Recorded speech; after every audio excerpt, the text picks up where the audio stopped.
to another episode of the DSP. As always, I'm your host, Josh.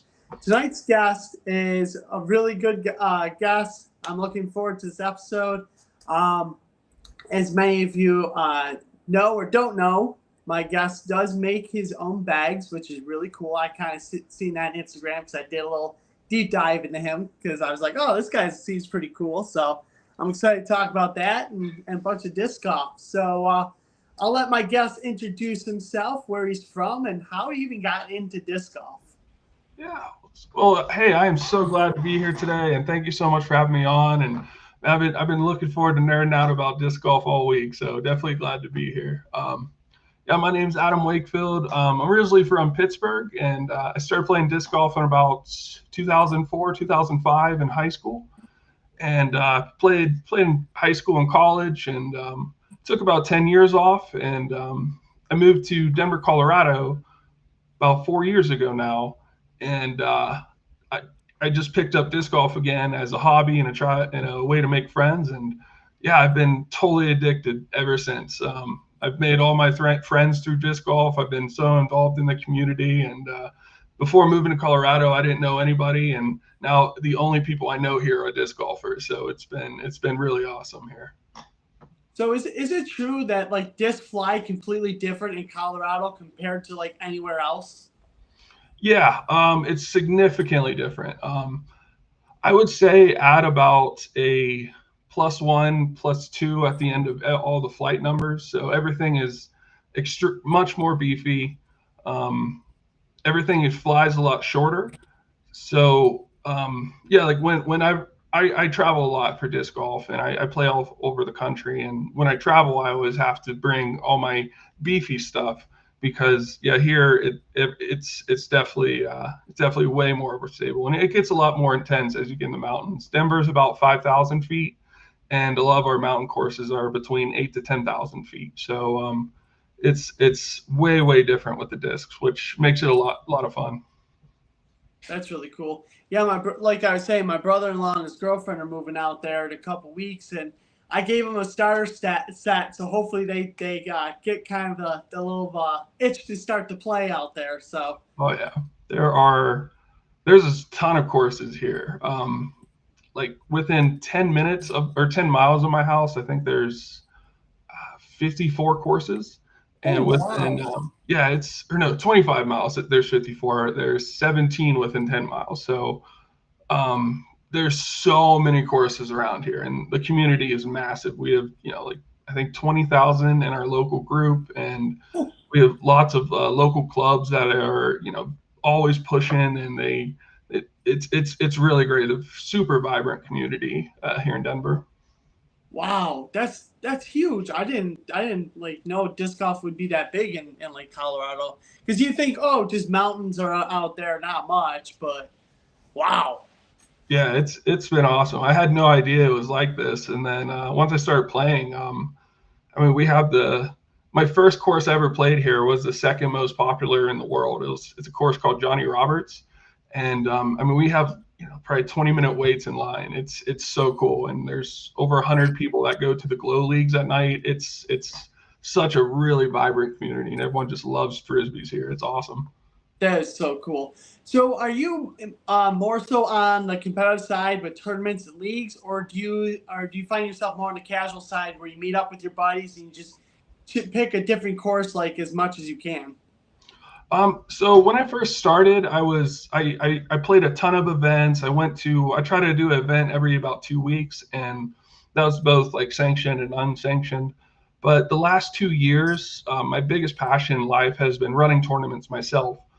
I believe that in our community, I'm not sure what it's like in Buffalo area, but in our community, I felt there was a void of like really just entry-level tournaments, like for newer players or people who aren't, who don't want to be competitive. So a lot of events now are either sanctioned or they cost a lot of money.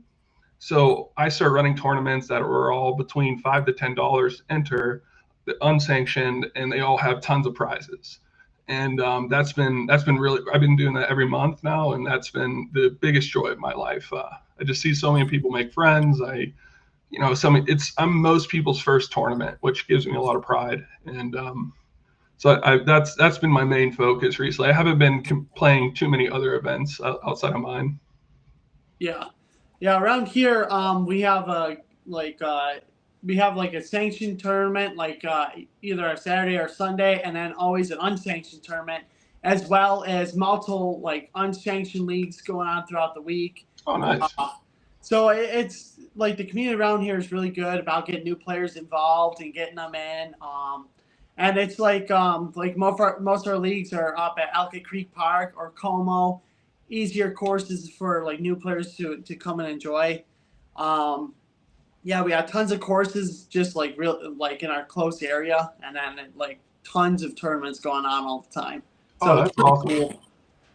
Yeah. Yeah, and then a new thing that they just started doing this year was no player pack, low entry fee, which I was like, oh, thank goodness, because at a certain point you get to the point where I don't need another player pack. I'm good with what I got. I'd just rather pay low entry fee and play. Oh yeah, that's one thing I do with my events, which I wish other tournament directors would take more of, is I do optional players packs. Mm-hmm. I always get some really great discs with really great stamps, but at registration you can add it onto your cart, but there's no pushing for it at all. And I've been selling out of all the discs, but yeah, if you want to be able to go to an event and pay $10 to $15 and just go have fun, you should be able to do that. You shouldn't be able to be forced to pay $40 for some events or more and get discs that you may never throw. So I think optional players packs is definitely the way to go. Yeah. So how did you get into being a TD and doing your own tournaments? Did you have to reach out to a bunch of different clubs and stuff and be like, hey, I'm thinking about doing this. Can you help me get to the point of running all this? So it all started when the Simon Line Pixel came out. I'm a big Gyronaut, and I love MVP. So when it was coming out, I posted on my local group hey, anyone want to do a one disc only tournament when the weekend the Pixel comes out? And I got tons of responses. So I was like, okay, I'll run this event. So I made a U disc event. I made a disc golf scene event, and I think I maybe put the entry fee as $5 or something to get in, and I sold pixels at the event, and we ended up having 45 players, and yeah, we just all had a really fun time. And UDisc is really great with setting up events, very easy to do, very easy to keep scores on there. And from there, I just start running every single month. Most of my events I do they're called disc swap challenges, which mm-hmm. is people bring a putter, mid-range driver. We put them into 3 boxes, and then we randomly draw for new discs. And those are the only discs you're allowed to play with. And then you get to go home with those new discs. So people have tons of extra discs, and that's been, really successful. My last event, we had, I think, 102 players. Ooh. And yeah, now I got my retail license with a lot of the manufacturers. And so I've been getting way better prizes, and yeah, it's been fun just growing with it, the last almost 2 years. And I'm having so much fun with it. That is so cool. So is your disc golf community growing, or has it plateaued, gone down a little bit? What's it out by you? I haven't seen it slow down yet. Okay. Most events, they completely fill up. Every single event I see go on the pit, go public, it usually fills up. Our leagues, we have almost, we have over 1,000 tag members in our one league. Yeah, I haven't seen it slow down at all. I know COVID, there was a giant boom, but yeah, it's been kind of growing here. There's been more courses coming in, more leagues coming in, more tournaments coming in, and so it's been really cool to see that. How's it been in Buffalo? Has it been slowing down at all, or what's it like? It would be, I would say it was really up towards the beginning of the season, because we were all hyped up about trying to qualify for AM Worlds, which is going to be here next year. So we were all pumped up about that. But then towards the end of the season, we're coming up to the end of our season here because winter's coming. So we normally wrap up tournaments in like October, and we're done for the season until like springtime. But like the last 2 months, it's been hard. Like we haven't really seen full tournaments. It's been hard getting people to sign up for stuff. So it's a little bit down. But I think I'm just hoping that maybe it's because the season's coming to an end. Yeah. And hopefully Yeah, next year it picks back up. Are there any like pros or big pros that come from your area? The only pro from New York is Missy Gannon, and that's it. Okay. And then Alicia is our local girl who goes on tour for tour stops. So it's pretty cool watching her go out there and compete. So, but other than that, really nothing from New York. Like pros don't come here to check out courses or nothing because it's just kind of like no one really knows about Buffalo or like what the Western New York scene is all about.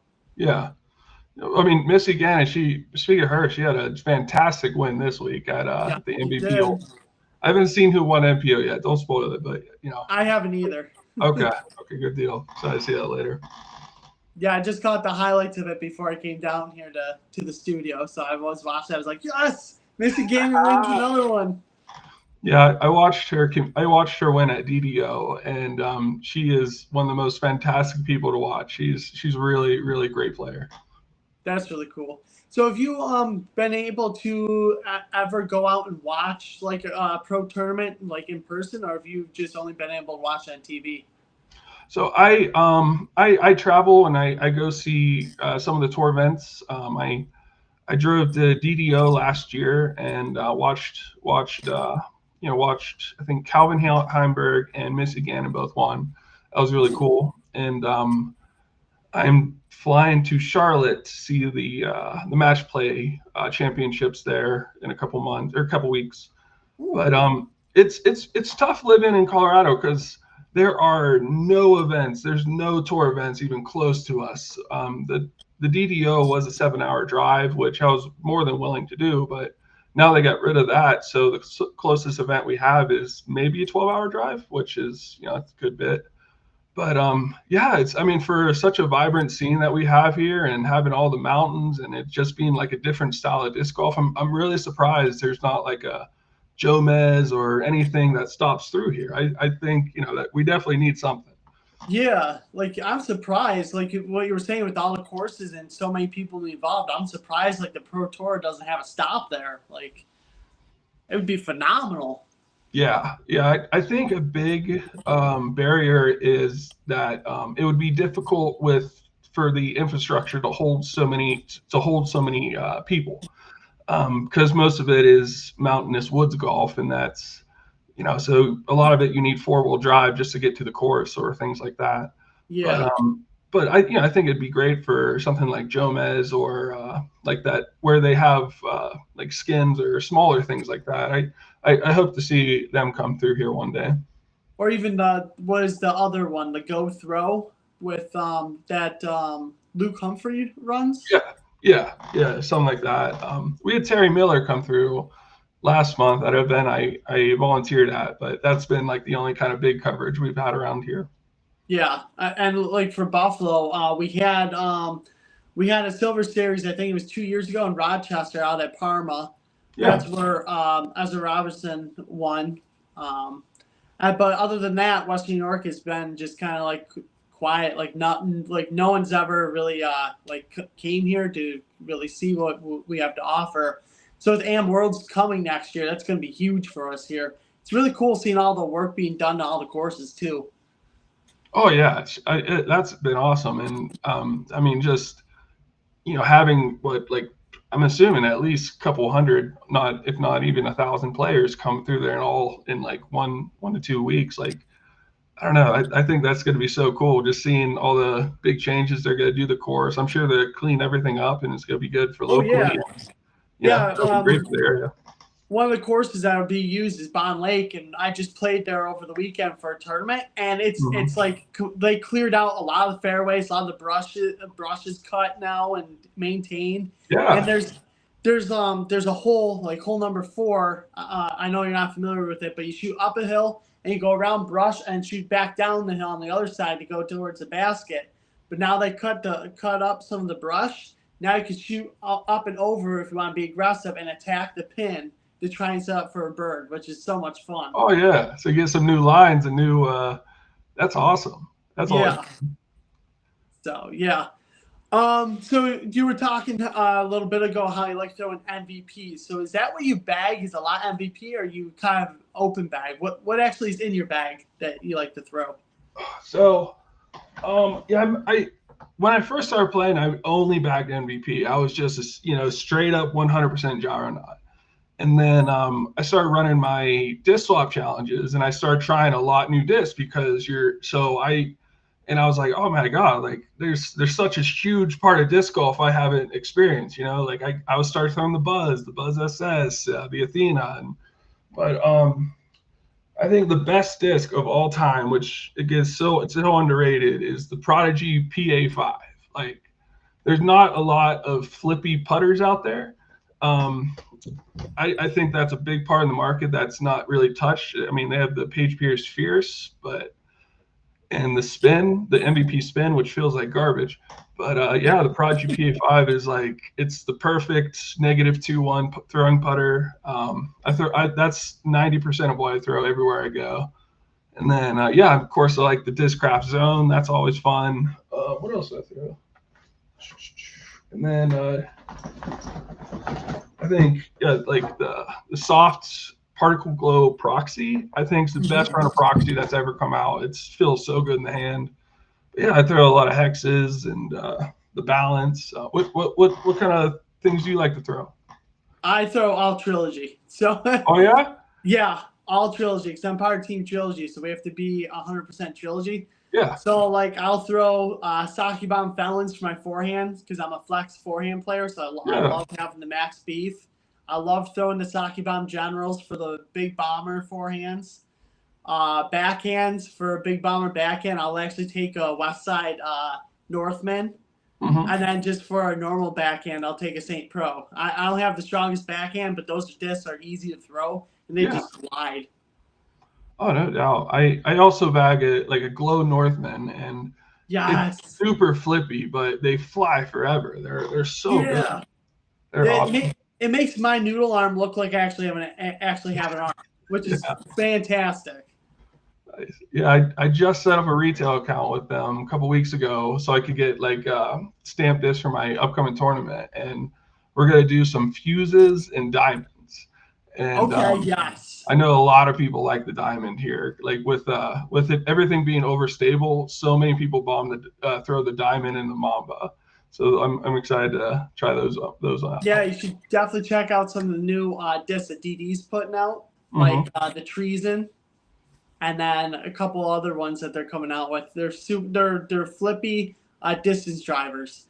So for you guys, it'd be a little bit more on the stable side, which would be kind of like neutral, which would be perfect, especially for newer players. Yeah, I just put an order with them, so I'm getting probably 100 other discs coming pretty soon. A lot of it's going to be prizes, but yeah, I'm excited to. I think Trilogy, they have a lot of really good feeling plastic. Yeah. What West Side just recently put out was the Ring Maiden. So it's in tournament plastic, and it's an amazing throwing putter. So if you can get your hands on any of these, definitely get it. What was the one I threw this? So I competed in the Trilogy Challenge this year. Okay. The Stag, I think was forever. Oh, it's a bomber. It goes forever. Yeah, that's like a West Side's version of the St. Pro. They have similar numbers, and they just glide forever. Very nice. Yeah. Yeah. What'd you think of the Escape? Was that the mid-range? The Escape, I think, or was the Escape last year? I think the Escape might have been last year. Mid-range this year, I think, was Claymore, or was a Compass? I think it was a Compass. That I threw that probably 15 of my drives during the event, and I got first place in MA3, so I was pretty pumped on that. But not to brag. That's pretty cool. Yeah, I really like I really like the mid-range they had for that. And then it was a new putter. I think it was Isaac Robinson's, the Peak.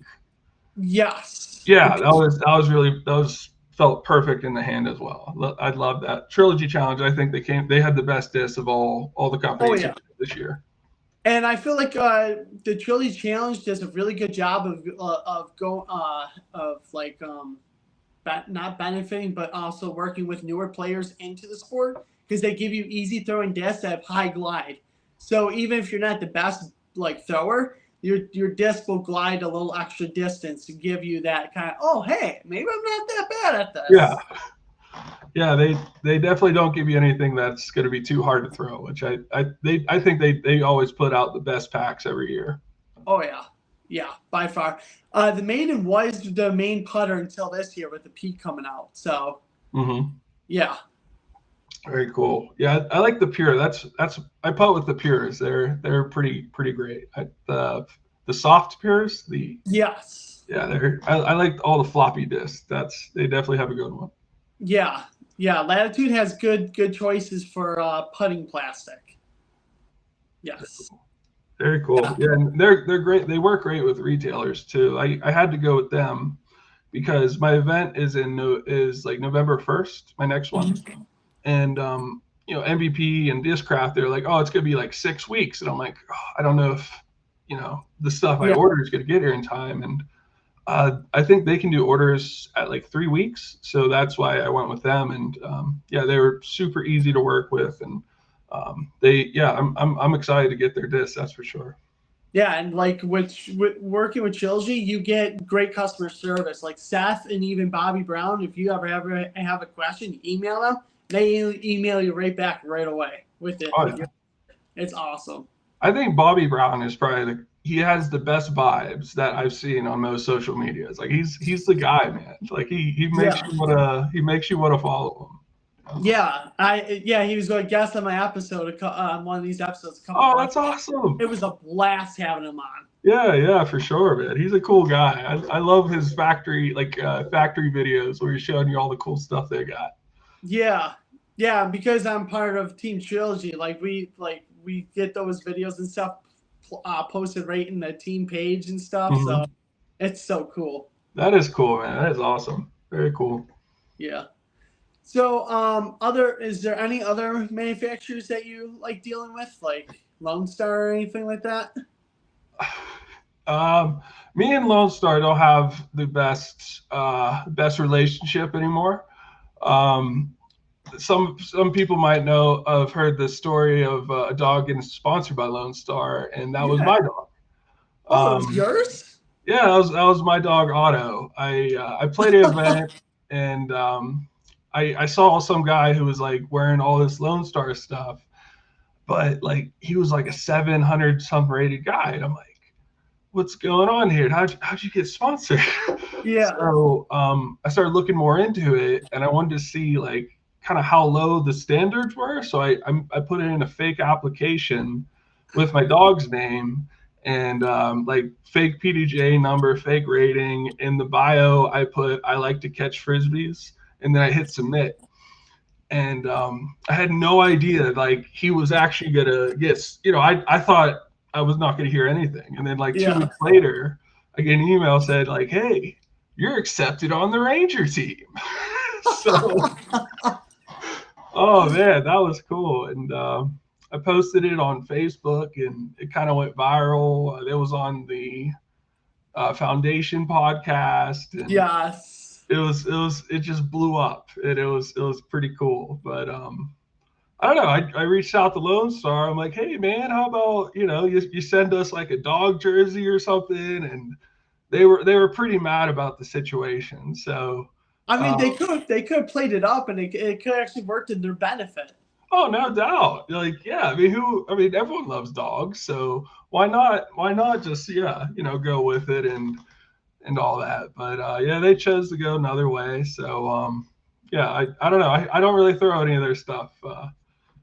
I haven't really felt many of their plastics either, to be honest. I haven't given them a fair bit. I'm sure they have plenty of great plastics though. Yeah, I don't know. I knew 2 guys that locally that were sponsored. Actually, 3 guys, and they ended their sponsorship like by the year. They're like, yeah, it's a good idea, but some of the plastic is kind of So they kind of parted their ways from that team. And I was like, oh, okay, good to know. Yeah, and I think they only gave people like 4 discs a year, and they Yeah, made them throw 90% Lone Star. So like, I mean, you're paying probably $600 plus, maybe, I don't know. You're paying a lot of money to convert over to that team, and you're only getting, what's costing them less than like $40 a year. So it's just, I don't know. I know they have a really great community, and I know, a lot of their team members, they've made friends and everything through there, but just not for me. yeah. So one of the things that I mentioned earlier is that you make your own bags. So how did you come up with this idea, and like talk me through this? Because some of those bags look pretty cool. So my life dream for the last couple years have been, I want to work full time in disc golf. And I've been doing accounting for 10 years, and my life goal is to quit my job and work full time in disc golf. And I applied for every single company to try to get an accounting job, and they either wanted me to move there or, and I like to work remotely. So Yeah, I was like, for me to do this, I'm gonna have to start my own company. So I started repairing bags, and I would get a lot of like grip bags, pound bags, or not pound, squash bags, and a lot of bags that people were throwing away. And I started like refurbishing them. And I would always outsource my sewing. And that was expensive and kind of took a lot of time. So I hired a sewing teacher to teach me how to sew. And I fell totally in love with it. And so I started making my own bags. And I'm just like, I felt there was a huge gap in the market of disc golf. We don't have, high quality bags handmade in America at an affordable price. yeah, Right now, the only company that hand makes bags in America is Pound, and their lowest product is probably, I think, what, $200. Outside of that, everything is made in either South America or in Asia. So yeah, I started making bags. I try to make them like, I first came up with the duck design, and that's, I just think ducks look freaking cool. They hold yeah, about like 5 to 6 discs, and I don't know. I just thought it'd be really cute if I put squeakers in the heads of them, and I made a couple of those, and I posted them on the disc golf art page, and it got over 1,000 likes, well over 100 comments, and I had over 100 people reach out to me within 3 months of opening my business, asking me for custom bags, and I'm like, holy crap! That's really cool. Yeah, I mean, this was like, and this happened like 3 weeks before my wedding, so I'm like, oh my god, I have to scale my business. Well, I had so much going on. So the last probably 5 months, I've been just making custom bags for people, all from the same Facebook post. And I'm just getting, over with that. So during that time, I learned so much. I did so much sewing the last like 5 to 6 months that I learned, I got my process better. I started, picking my own materials and making better construction. And I'm just getting better and better with every bag. And now all my bags are made from recycled materials, and they're going to last a very, very long time too. And yeah, they're all handmade by me, and it's just been blowing up. It's just, I've been, meeting so many cool people and getting better at sewing, and I'm truly proud of the products that I'm putting out right now, and I'm loving it. Yeah. So do you have like a website where people can go view your products and then place in orders? My website will be operational next week. I bought the domain and everything, but the plan is, I was doing custom bags the last like 6 months. Now I'm going to start doing my own runs of bags, and I'm going to try to list them like every week, every 2 weeks, where instead of making like one of each bag, I'm going to make like 20 bags of the same product and then list that for sale. And so yeah, that's yeah. I make them out of like this is recycled pairs of blue jeans. And just locally, I put on Facebook Marketplace, hey, I'm taking donations for blue jeans or any type of denim, and a lot of people just came and dropped off old jeans at my house. But yeah, I make them out of blue jeans. The interior liner I get from really cool places. Like this liner is from Guatemala. All sourced from Guatemala. My wife went there and picked up a bunch of fabric for me. Or most of my bags are made from upright car upholstery. Like when they do car upholstery jobs, they have to order a ton of material and a lot's left over. And so I make the bags out of the scraps of the car upholstery. Well, that's pretty cool. Yeah, it's been really fun. I make them a lot of different stuff though. Yeah. So do you also have like I seen leashes? So you also make dog leashes as well? Yeah, I make dog leashes designed for disc golf. Here's one I made today actually. They all got like pretty cool patterns, and then I think they're really great quality leashes. Like they have I'll flip this around. They have like leather on the inside of the handles so you have like a nice soft grip. And then towards the bottom of the leash, they also have an additional handle. So like I have a Great Dane, and like when he's like barking at people, I have to really get a hold of him. So I like to have a handle close by so he's not at the end of like a 7-foot leash. So that's what this handle's for. Also like leather lined.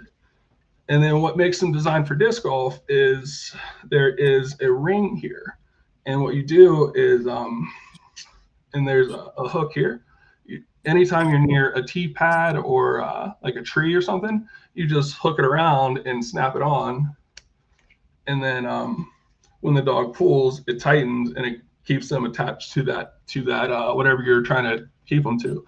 Because it's hard to hold your dog while you're playing. So I make leashes designed for disc golf, and I haven't sold many of those, but I don't think many people know about them yet. Yeah, I think once people are aware of that, it'll take off, because I see people all the time bring their dogs to play around, and they're looking around like, oh, what do I do now? You either let go of the leash and then hopefully your dog stays with you, or they're looking to hopefully tie it to their bag or whatever they can find. It's like, oh. Yeah, there's no real leashes on the market that have that clip to hold them somewhere. I've even tried putting like carabiners and stuff on my leashes, and they, it either just makes them really heavy or kind of awkward. So that's why I started making leashes. And leashes are just fun. I don't know. Everyone can use one. Yeah, that's pretty cool. I like those ideas. I mean, the custom bags that you're making are a really cool idea using recycled material, and the leash thing is brilliant, honestly. Definitely can see those having a huge influence in the disc golf scene. Yeah, and I hope to make more products for disc golf. Like it's very easy to make Velcro patches, because a lot of bags, if you want to add more Velcro, I'm gonna have just straps where you can hook it on, your D-ring, and then you put as many pouches or what am I trying to say?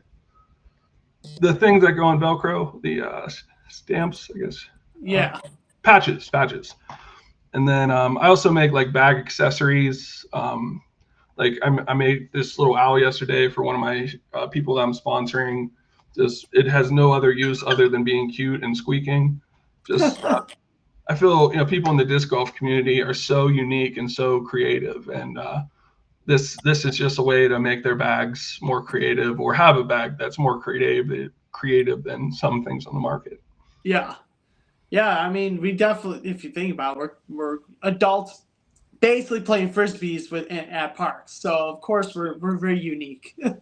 Oh yeah, and I mean, I think the art on disc golf stamps is so freaking cool. There are so many amazing fun designs out there, and the fact that people have so many beautiful discs, beautiful dies, and beautiful stamps, and they're using a bag that cost them $25 that was made in China. I think we can do a little bit better than that. So I'm hoping to fill that void and have bags that people will that really are unique and that people can see on the course. They're like, oh, what is that? That is freaking cool. And I have a lot of pride in doing that. Yeah, that's really cool.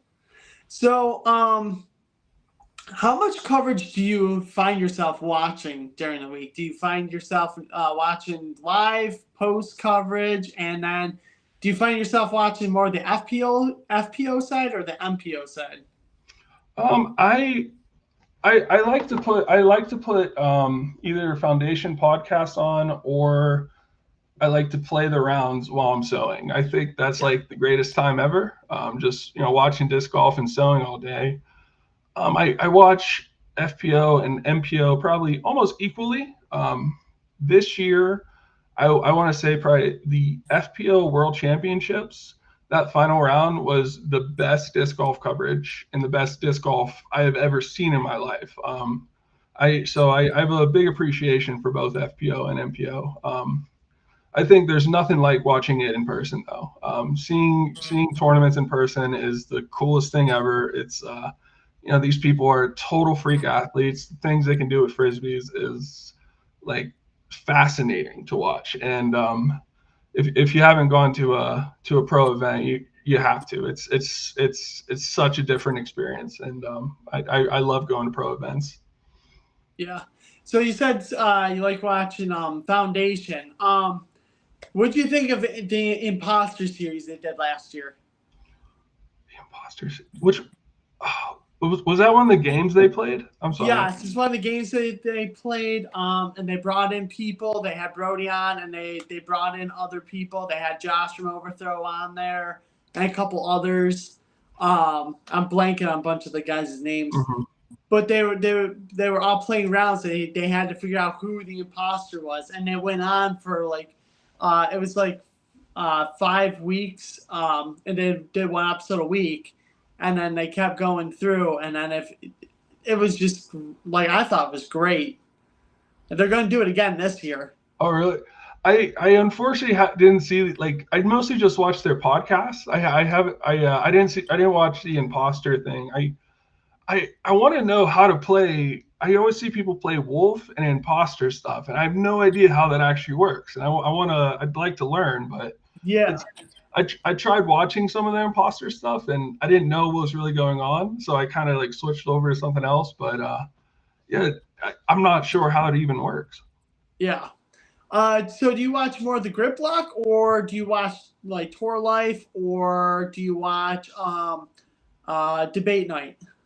I am one of the biggest Brody Smith fans you'll meet. I have an actual shrine of Brody Smith in my disc golf room with disc golf signed by him, used by him, and a giant poster of him signed by him. I'm a huge Brody Smith guy, so I watch a lot of Tour Life. I know some people don't like his points of views or things, but I kind of view him as a role model for myself. I've been watching him since 2011, 2012. So it's he's my guy, man.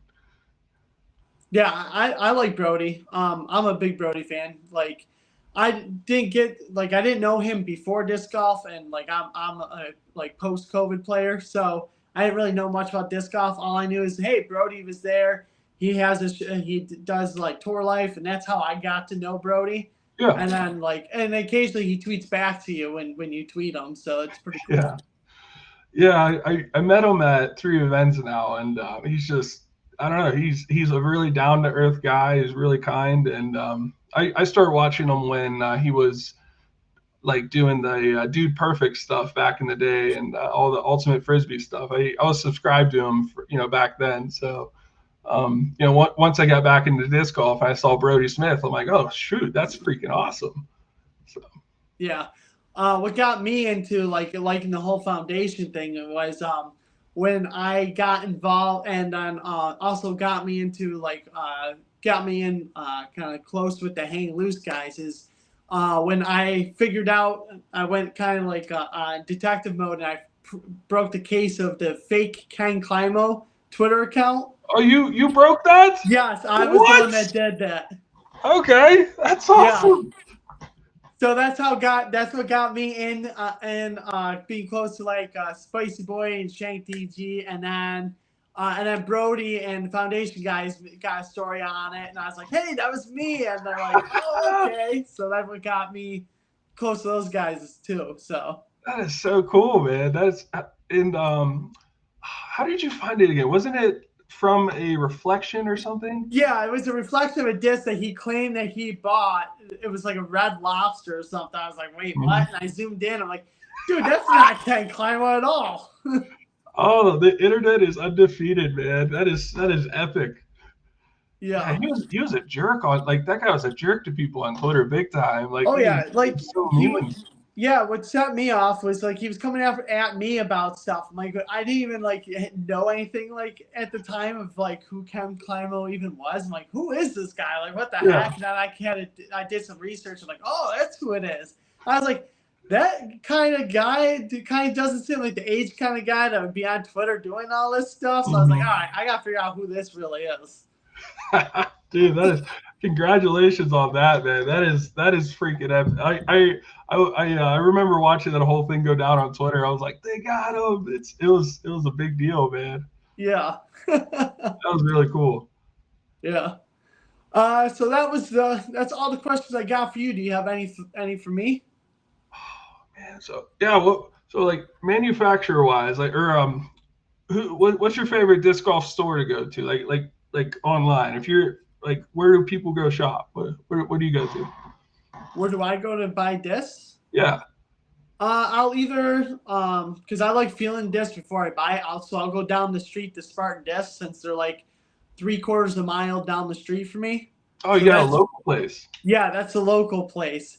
And then if they don't have the trilogy that I need in stock, like I'll end up having to order from like Dynamic Disc or West Side or Latitude. But I like feeling disc before I buy it because like certain runs will have more of a dome that I like, especially for my forehand. I like having a tiny dome, but more so on the flat side. So certain runs of the Felons will be a little bit slightly more domey than I like, so I like to feel it. And then my backhands, I'm very particular in how things feel. So Yeah. Very yeah, cool. And is it like only a disc golf store, or do they also sell other things? Like around here we have some like toy stores that are mixed with disc golf stores, and then some strictly disc golf stores. I wasn't sure how. no, Spartan Disc is 100% disc golf Oh store. heck yeah. They have a throwing net in there because during the wintertime we can't really play. And if you do, best of luck to you because it's tough playing in like 6 feet of snow. So they do putting league once a week during the winter, and they'll set up their whole store to have different holes, like putting holes set up, different obstacles they have to do. And then they have a whole like retail area where you got discs and they sell bags. Yeah, it's just 100% disc golf store. Oh, that's awesome, man. That's I don't know. The fact that we can have strictly disc golf stores that, have full-time employees, I think is such a great thing. I don't know. I love seeing that, the growth of our sport like that.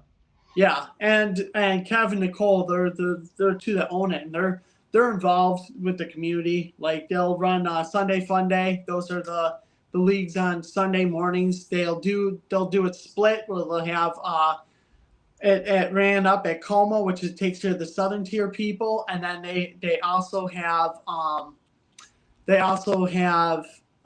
it ran up at Joseph Davis, so it takes care of the northern people. Oh, very cool. That's awesome. Yeah. Cool. One thing I wanted to talk about before I head out, I kind of one thing I've been trying to shill more, I guess you could say, is I'm with the PDGA Diversity and Outreach. Yeah, that's right. Oh yeah. Thanks for reminding me that. Oh, you're good. Good. But yeah, so I'm in the Diversity and Outreach Committee. I've been in there for a couple months now, and it's just an all-star roster of people in disc golf. We have single-digit PDGA numbers, double-digit PDGA numbers, multiple world champions, record holders, current touring professionals, and it's just a committee just strictly focused on growing the sport and the diversity within the sport. So, we fund a lot of projects like baskets in schools in diverse areas. We fund overseas projects where we're putting on women's clinics in other countries, and we're giving gear and baskets and stuff to schools in like Mexico and Colombia, and so that's one thing I really wanted to kind of push more, so more people are aware of the committee, so we can get more applications and grow the sport more together. Yeah, it's pretty cool. Yeah, it is a really great program. I think the PGA has 8 committees, and all of them are just full of volunteers, and every single one of them is just full of people trying to grow the sport in whatever area they're in. Nice. That's really cool. Yeah. So how do more people get involved with it?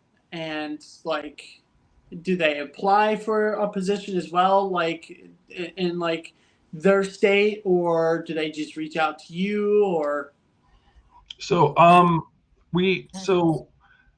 if someone is interested in putting on a program to help diversity, whether it might be a clinic, it might be a tournament, it might be baskets or gear they need for a school or anything like that, we have a really simple application process. You could probably just type in diversity on the pga.com and we'll come right up. I think it is also pga.com/applications. I could be wrong on that.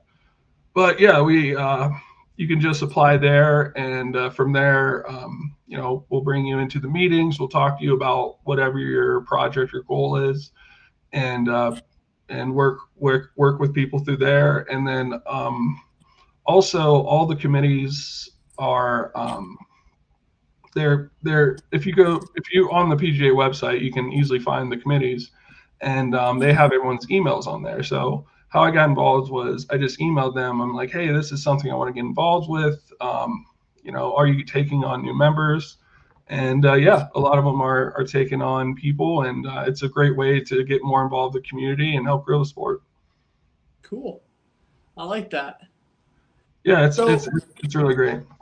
So is there a way that people can find you, reach out to you? Like, where can people find you? The committee or myself? I'm sorry. Just you in general, because as we're wrapping up the show, I want people to be able to reach out to you. Yeah, I mean, my Instagram is back to life bags. It's the number 2. My website is backtolifebags.com, and yeah, so that's really it. I mostly just have my Instagram and my website. And it's so that's how to get a hold of me and see all my bags, see all my designs, and my website and everything's on there too. Cool. Well, thank you for being on tonight. It was definitely a pleasure having you on.